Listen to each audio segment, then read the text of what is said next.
Obviously very excited about the win. I have to congratulate Miami. It's amazing how young people fight so hard to win a football game. And I've often said whoever made scoreboards in some cases didn't make it fair because Miami didn't lose the game. They just ran out of time. It was that kind of game. And both teams played so hard. It's probably two even teams as you look at it, two great quarterbacks with a lot of skill. Neither one running the ball as much as they would like. And defenses that really stepped up and played well the second half. I was really, really proud of our defense. Proud of the goal line stand. I think it was 5 plays because we had a face mask penalty.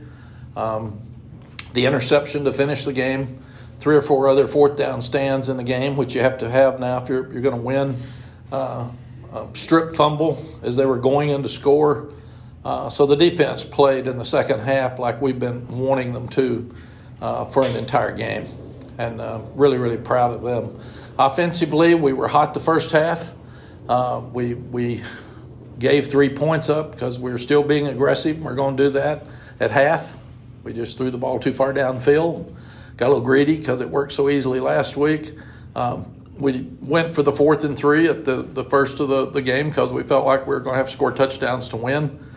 And when you start looking at analytics on the 4th and 2 at the end of the game, it says it's your choice. And I really thought about going for it because Drake is so good at that, and that would have absolutely put the game away.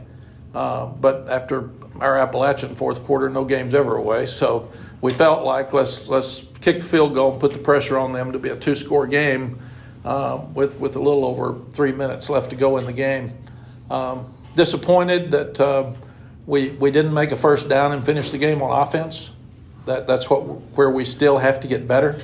We've said we've got to run the ball when they know we're going to run it and we know we're going to run it. And that game should have been finished on offense and give them credit that they tackled Drake on a 3rd down and 3 short and then forced us to punt. And then proud of the kids tackling the guy inbounds with 22 seconds left. They had no timeouts. It put their quarterback in a position where he had to go really fast and just sling it, and then that led to the interception. So really, was that Ced Gray? I think Ced keeping him in bounds was such a heady play that was bigger than even the interception at the end of the game. We still got to mature some. We had too many penalties when we go up by 10. Immediately, we got a face mask on the kickoff. We're not kicking the ball in the end zone, out of the end zone like we did with Jonathan Kim, so we've got to do a good job covering, and we did a great job other than that one. And then the game's over with the interception, but Ced Gray got called for the interference. Then I thought that Kamari Morales did a tremendous job on the onside kick, and there was some drama there, it was right in front of me, so I didn't see how there could possibly be drama. But he did a good job. And the guy was all the way out of bounds when he batted it back in. But good for the officials. They took it upstairs and looked at it. But you got to win close games to have a good year. We didn't do that last year. You got to win road games to be good. And we were in a position where we didn't win any last year. Now we've won three in a row. So really, really just proud of the kids. William Barnes got hurt in the first half, and Jonathan Adorno played every snap the second half. So that put us in a bind, but it'll help us when William gets to come back because Jonathan got so much work. Our running game was good. We had 161 yards, but stopping the run is what you have to do to win games, and what they had 41, I think. And that's so different than the Notre Dame game that it put a tremendous amount of pressure on their passing game. And you got to stop one or the other. And against Notre Dame, we didn't stop either one. So it's good that you stop the run and force turnovers on 4th down and force some turnovers and gives you the best chance to win. Questions? Mack, how much more are you confident in this defense? I mean, certainly we've had a lot of questions about them earlier in the season, but this is back-to-back solid games. I'll get to watch it on the way home, CL, but it seemed to me like we played really good defense the second half most of the time. And we look like we're in the right place, and we're getting more pressure on the quarterback, and we're tackling people short of the sticks. Obviously, I think we held Florida A&M to 21 yards rushing. We held Virginia Tech to 99, under 100, And then for 41 tonight, you've got to stop the run. And we're starting to do that better. And I really believe it's the combination of our coaches knowing the kids better, the coaches, the kids buying into the coaches, and the kids playing with more confidence. I think those are the three reasons we're playing better on defense. And we played a lot of defensive linemen tonight. It was really hot and really humid, so we were rotating defensive linemen from the first of the game. In spite of the yardage they gained, you guys were able to get off the field on third down a lot and also on some fourth downs. What are they doing now that is enabling them to get off the field even when they've given up a few first downs that maybe they weren't having as much success with before? I think it's just more confidence. They know where the sticks are. They're tackling better. We missed a tackle early that Cam Kelly missed one on the first drive where it was a third down, and we just missed, and they get a first down to keep it going. But we're tackling better in space. Tony Grimes got beat deep once, but he made a lot of good plays tonight. Had a chance for an interception for a touchdown on one, but batted it down. Storm's playing better. So I just feel like that the guys are playing with so much more confidence, and they actually think they can go out and win the game now, where early we had to outscore everybody.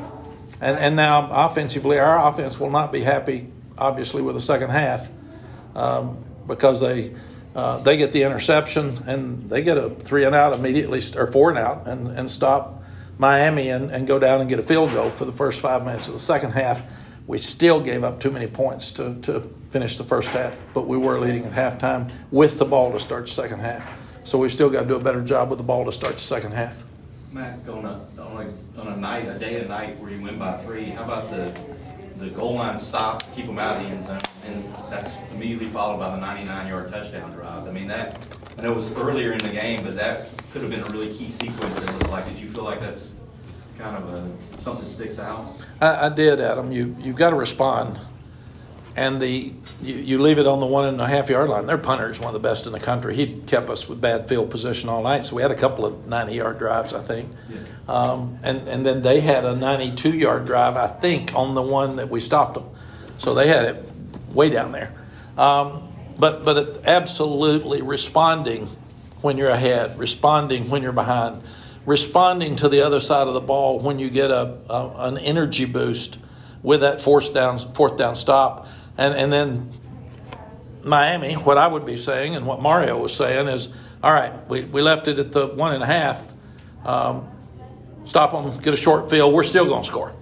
And we just took it right down and scored. And that's just it's a heartbreaker. I mean, it just breaks their momentum and their confidence and just it sends a very strong message. You've talked about Cedric Gray already. Obviously, we talked about a lot this season. He had an interception last year against Miami. The fumble forced today, and then keeping out of bounds. I mean, what does he kind of mean to your defense now in his second year as a big-time starter? Cedric's our most valuable player on defense right now. He's the leader. He's in the middle. You got to be strong up the middle. Our front's playing better. Our safeties are playing better. Everybody's learning now to play with more confidence and break on the ball, but and we're so thin at that position. I told Ced and Power, you can't get hurt or targeting calls. Just other than that, you're good. And they played their hearts out tonight. So, but Ced Gray is a special player. And Drake made 2 interceptions. Did you say anything to him after either one? How that kind of go? No, I told him to keep his head up. He's one of the best players in the country. So everybody gonna have a bad throw every now and then. After the game, I was walking out to come and see you all. And he's such an unbelievable young man. He goes, I got to get better. Had some bad throws tonight. So he knows it. And when we can not play our best and still win on the road against Miami, that's a good sign. That just means we're getting where we want to go. And you think about, we've had 4 games with Miami since we've been back. 3 of them have come down to the last play of the game.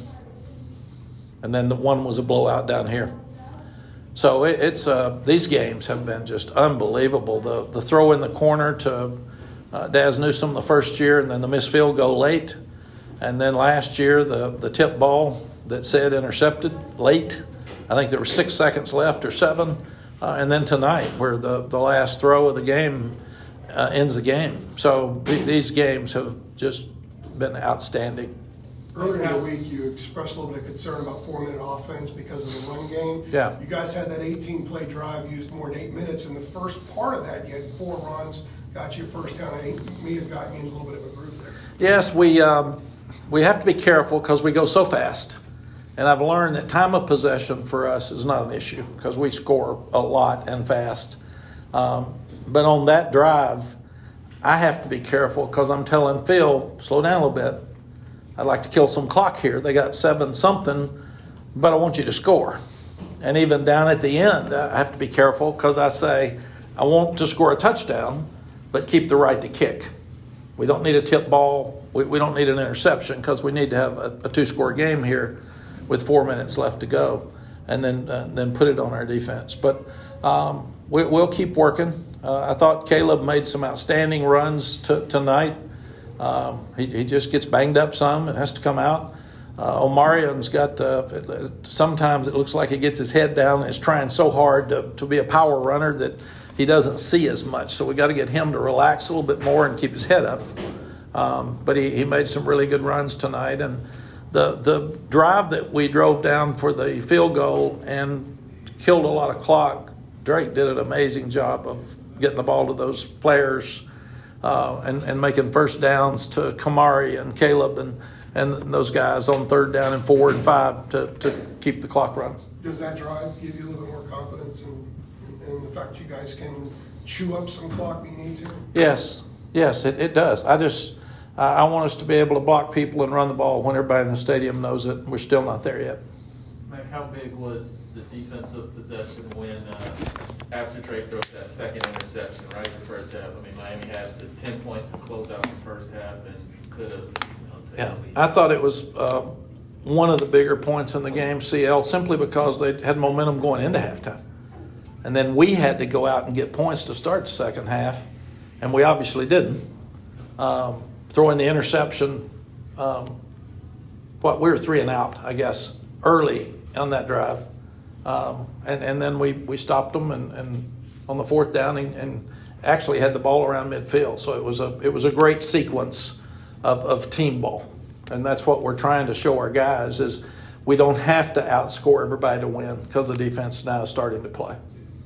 All right, Mac, let me take you like a miniature time machine here. If I told you before the game that you're going to score 6 points in the second half, Van Dyke's going to throw for 496, and Drake is going to throw 2 interceptions. I mean, I don't know if you call it his worst game. I'm not trying to pick on him, but I mean, the decisions there were like, what would you think? I mean, 496 from Van Dyke. You kicked 2 field goals in the second half, and then Drake isn't the hero today. Like, yeah, I can be a smart aleck and say I thought our defense dominated the second half and won the game, or I can say I think we would have been in trouble if you'd have told me that this morning. What is the value in winning this kind of? What's the value in winning this kind of game, like he was laying out? I'm not a good loser. I don't handle it well, and I'm trying to do better. And when you lose a game, teach from it, because college football is getting so there's going to be a lot more people losing. At some point, I think we'll see an 8-5 playoff team if we keep with transfer portal and all the things that are going. There's just going to be more balance, or especially all of us, but about 5. You got to win every week, and you got to bring it every week. And after Notre Dame, we were able to look at that and say, that's who we want to be. They lined up and pounded us, man. So that's who we want to be. And the quarterback was accurate and showing them, you can tell them, but showing them that when you run the ball that well, play action's easy. And you can't stop both. Because if you're in there trying to stop a 230-pound back and they get a play action, you're out of position.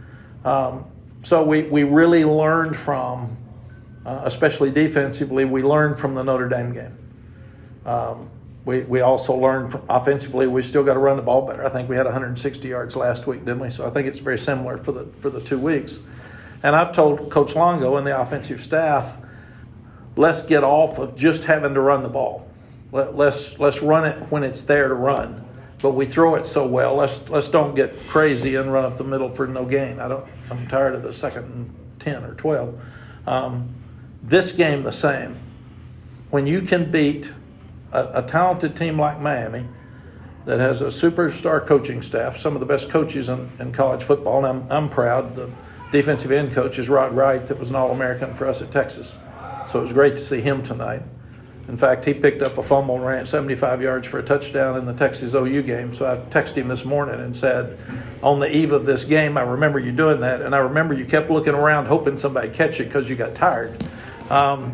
But for us to be able to not play our best game and win, it's just heaps and bounds on confidence and showing us you got to fix these things. Again, it's easier at 5-1 to fix things than it is 2-3 or 3-3. I mean, they're getting beaten up by fans if you're losing.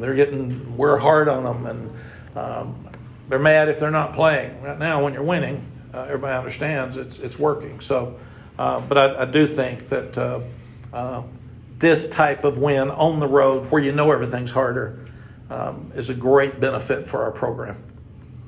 Mack, I want to ask you real quick just about the onside kick. I mean, it looked like the Blades kid took maybe 4 steps out of bounds after we saw the replays. You looked like you were searching for an explanation to anyone. I mean, did you get pretty worked up there when that happened? Like, what was happening for you when that was going on? You know, I don't get worked up with officiating, number one. So he was out there with me, and I was out of the white, and they just couldn't see it. I think there were so many people around him. What they're doing now to be right, which I agree with, is they're going upstairs to check it. And I said, he can't run out of bounds. He did.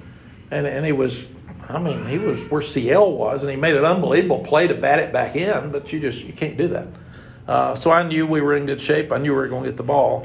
Again, one of my biggest disappointments, we can handle the turnovers. We got to fix that. We've had 3 on the road at Georgia State, and 2 here? Or 3? At least 2. We had 2. Well, we had 2, and I count not making a 4th down. The 4th and 3, I count that as a turnover because you turn over on down. So we really had 3 in those 2 games on the road, which we can't do. But I did think that the guys played the onside kick like they should have. Kamari did what he should have done. He batted it out of bounds.